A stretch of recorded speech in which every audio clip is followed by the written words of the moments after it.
kenal benar.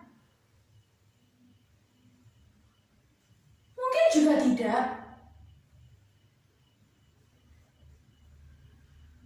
Aku tidak tahu siapa namanya. Perawakannya sederhana. Matanya juga hanya ada 2, dengan sorot mata yang biasa. Bahkan, ia tersenyum manis sambil mengatakan, "Apa kabar?" Tapi, aku cemas. Aku merasakan ada bahaya dalam ketenangan sedang merambat perlahan-lahan hendak menjangkau leherku. Aku merasa terpepet ke sudut dengan sopan dan kemudian pada akhirnya nanti dengan lemah lembut akan diminta untuk menyerah.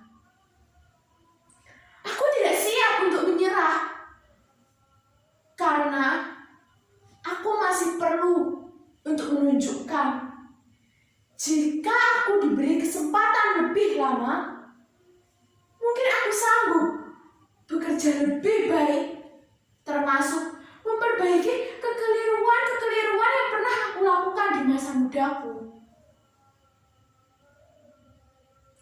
Sayangnya, waktu tidak bisa menunggu. Orang itu bertambah dekat. Akhirnya, aku terpaksa harus membela sebelum diserang. Aku mengatakan, "Ya Allah, apa yang harus aku ambil?" Di sana hanya ada sebuah kursi. Dengan terpaksa, kursi itu aku angkat. Kemudian, kursi itu aku lemparkan ke arah orang itu. Kena, tepat. Mukanya langsung terluka. Darah menetes dari dahinya masuk ke matanya.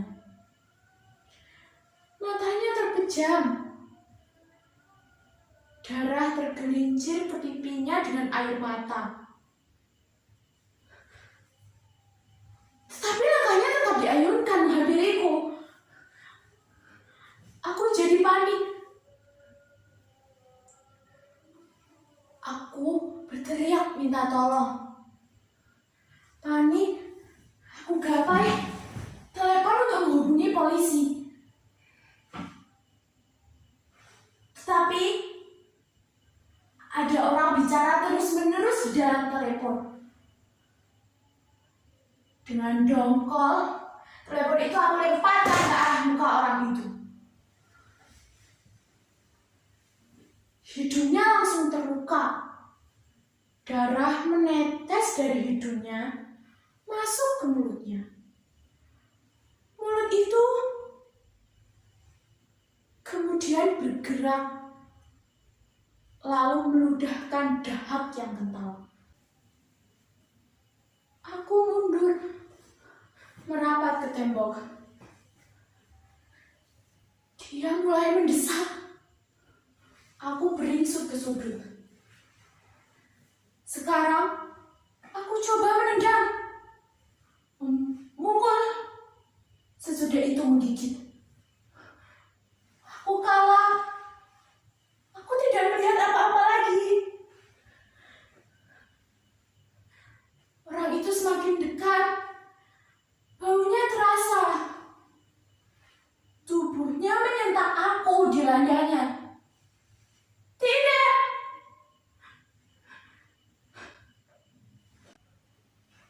Lalu, tiba-tiba saja, aku merasakan bahwa sebenarnya aku kenal betul siapa orang itu.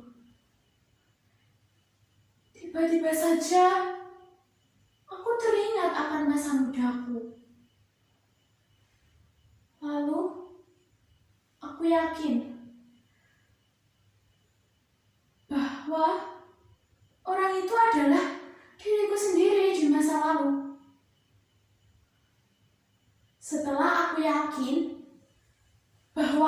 sedang menghadapi diriku sendiri, aku keluar lagi. Aku mencoba melihat orang itu.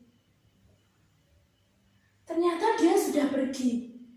Hanya punggungnya yang bidang saja yang tampak. Kepalanya ke arah depan.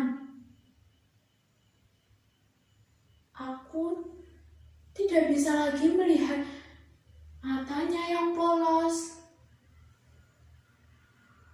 senyumnya yang sumeh, dan air mukanya yang jernih. Aku merasa seperti ditinggalkan. Akhirnya, aku berseru-seru memanggil, "Kembali! Kembali! Kembali!" Tetapi orang itu tidak kembali. Ia tetap melangkah dengan tetap. Aku pun menangis. Orang itu sudah lewat. Aku hanya bisa termenung sampai suara lonceng gereja menyadarkanku bahwa ternyata satu generasi telah melewati.